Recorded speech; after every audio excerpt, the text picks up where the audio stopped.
Lods, magandang buhay. Nung huling pinakita natin yung Quanching Radio Lodi, hindi naman na natin na-check yung kanyang power output. Bali, ipapakita ko ngayon sa inyo yung talagang power output ng Quanching Radio na to, yung sikat na sikat. Marami nito sa amin, Lodi, sa Nueva Ecija, sikat na sikat ngayon to, itong Quanching Radio na to. Kasi nga, marami siya, lalo na sa mga mahilig makinig sa mga ibang banda. Ayan, ay napakaganda talaga nito. Lalo na kung, ibig kong sabihin, yung mga banda na yun na extra sa kanya ay pakonsuelo na lang sa atin. Lalo pa kung mabibilang mo pa siya ng chip modification module o yung crystal oscillator, yung nilalagay dito sa mismong board. Imo-modified siya para makatransmit din siya sa pakonsuelong banda o yung tinatawag nilang HF. Hindi naman kasi ako gumagamit ng Lodi. Ito, Lodi, ay press na press galing sa kahon. Ayan. Yung isa kasi, Lodi, ay kinuha na ni Juliet Cherapax yung isang ganito. Sabi niya hindi daw maganda yung Quanching Radio na to, pero naririnig ko yung kanyang squawk ay lagi naman niyang ginagamit, pinampipitik niya sa repeater. Loko talaga yung GSF na yun eh. Ayan. Nagtaka nga ako, Lodi, hinahanap ko rin yung radio na anong tawag dito. Basta, Lodi, ito Quanching lang talaga to, wala na ibang pangalan.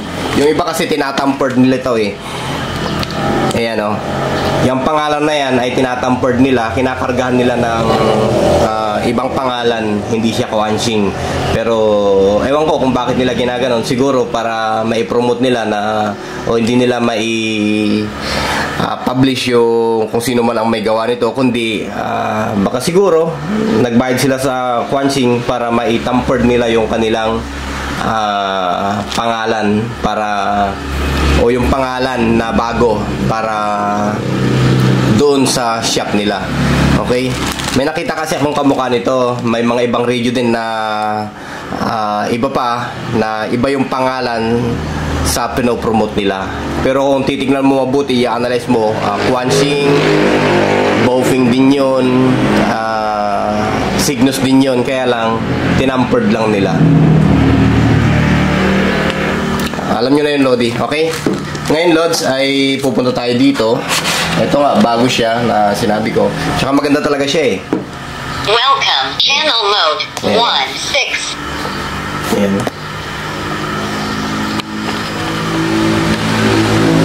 Talagang napakaganda niya. Napakagandang tignan. Isa ito sa may pinakamagandang design na radio na nakita ko. Kahit marami pang naglalabasan, pero ito napaka-cute niya. Ayan. So, ipinakita ko naman na sa inyo dati yung mga karga nito. Yan lang ang karga niya. Ayan. Tapos yung sa may sling. Ayan, sling ba tawag dyan? Ito, maganda rin yung kanyang belt clip. Ayan. Okay siya. Matibay. Yan lang. Pagka wala siyang modification, Lodi, o ang pagkakalam ko, kinakabit lang talaga yun yung modification na yun.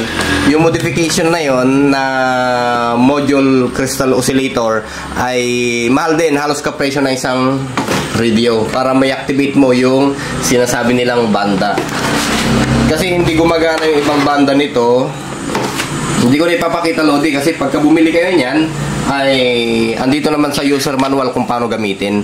Ayan, bahala na kayo mag-experiment dyan kung paano nyo siya gamitin. Okay, andyan siya lahat. Ayan. EM/FM band, ayan, aviation band, receiving, ganyan. Sa atin naman, Lodi, kasi yung pangkaraniwan natin ginagamit, which is UHF, BHF lang yung pangkaraniwan natin ginagamit. Sabi ko nga, pakonsuelo na lang yung ibang banda niya na nagagamit dito. Ganun pa man, ang priority natin dito, Lodi, kung totoo nga ba yung kanyang BHF, kasi more on BHF tayo kung minsan, BHF, UHF. Totoo nga ba yung kanyang BHF na 5 watts din siya, o yung kanyang 1 core. Ayan. Ngayon, Lodi, tatanggalin natin itong kanyang ito. Napakaganda ng antena niya, oh. Ayan. Tanggalan natin yung kanyang antena. Tapos papalitan natin ng SMA connector. Ito siya, Lods. Ito yung kanyang SMA connector. Ayan, nabibili yan, Lodi. Mura lang yan. Tapos gagamit pa tayo ng extension na BNC. Ayan, BNC connector. Ito yung pangkaraniwang ginagamit natin doon sa mga 02N, Alpha Tango, mga ganyan.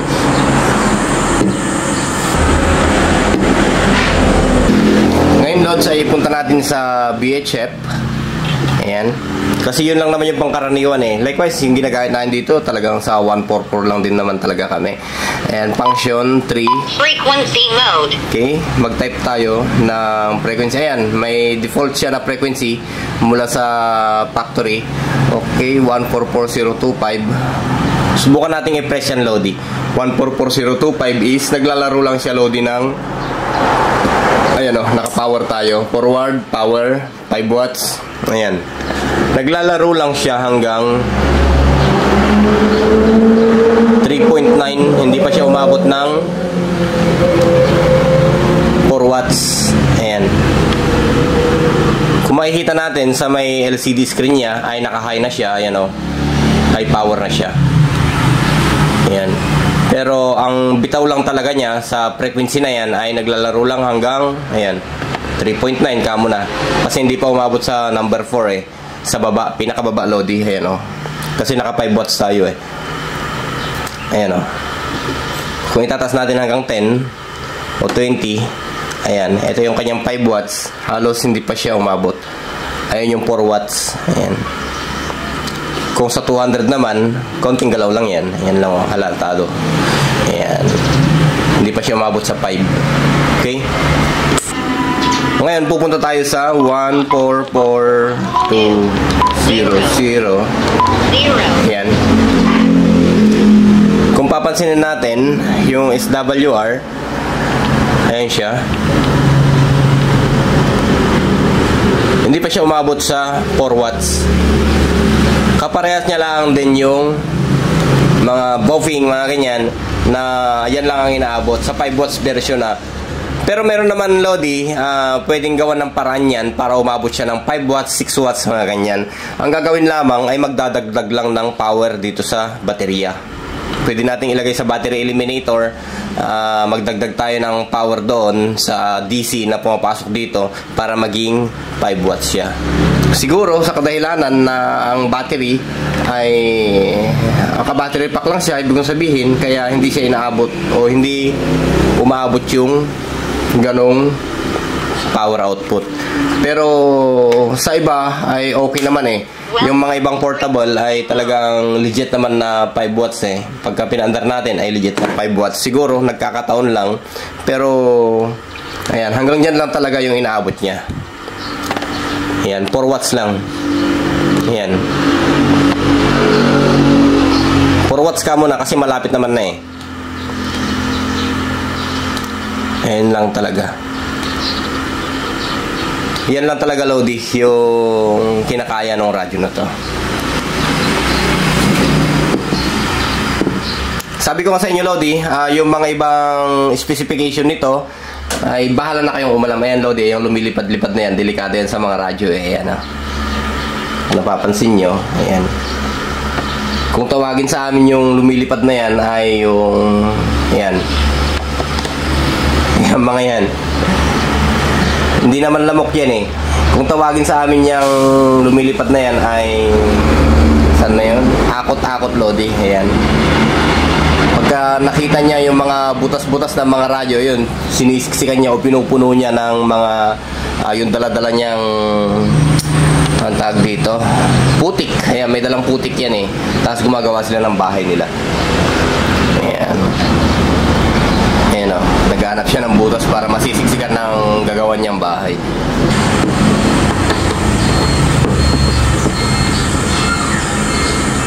Okay, subukan nating maghanap ng kausap sa pamamagitan ng portable radio. Ay, Patse, luto ka na ba dyan? Over. Check natin kung makakopya tayo. Around 5 kilometers yung kinokontak natin. Manong Patse, nakaluto ka na ba dyan? Over. So, hindi siya kumikibo. Ibig sabihin, baka hindi niya tayo masagap. Maglagay tayo ng antena. Ulitin natin itong ilagay. Yung SME niya.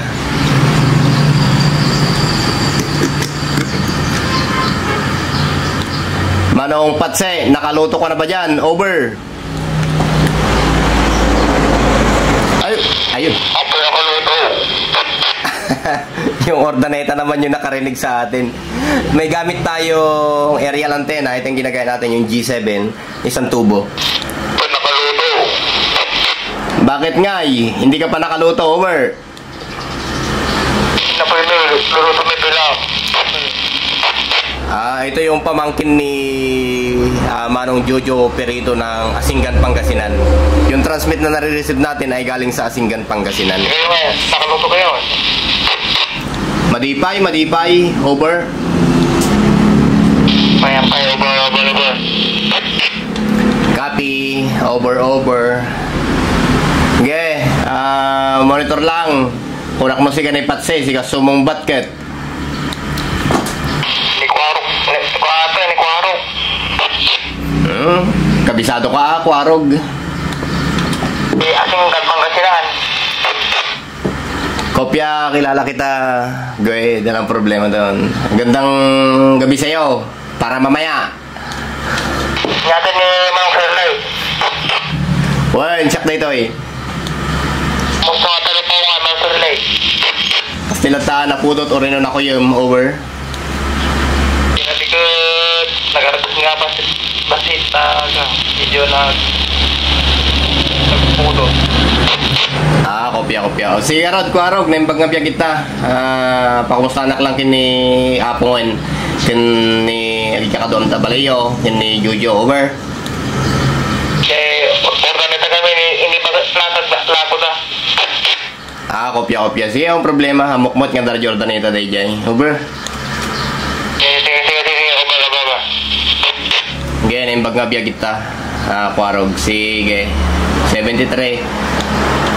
Pag na manapit lupaw, over. Kung napansin niyo, Lodi, ay napakaganda ng kanyang deliver o ibig kong sabihin, napakaganda ng kanyang receive. Yun ang gustong-gusto ko sa kanya, napakalinis niyang receive. Sa power, okay lang din naman yung kanyang power, Lodi, sa 4 watts o 3 mahigit. Okay na rin yun. Hindi ka na lugi sa ganong power output niya. Siyempre, budget meal lang naman to. Alam naman nyo kung magkakano na yan. Marami naman na nakakaalam. Kasi nga, marami nang nag-purchase ng ganyang radyo. At talagang matibay din. May mga pangilan-ngilan din na bumabagsak, nagda-down siya. Kung minsan hindi nagagawa ng paraan. Ganon talaga, electronics lang yan eh. Wala tayong magagawa. Ganon talaga. May mga gawain din talaga na kung minsan magawa mo na ay pabalik-balik, ganon at ganon. Kaya electronics, ganyan ang electronics. Okay? So, hanggang dito muna siguro, Lods. Magandang buhay po sa ating lahat.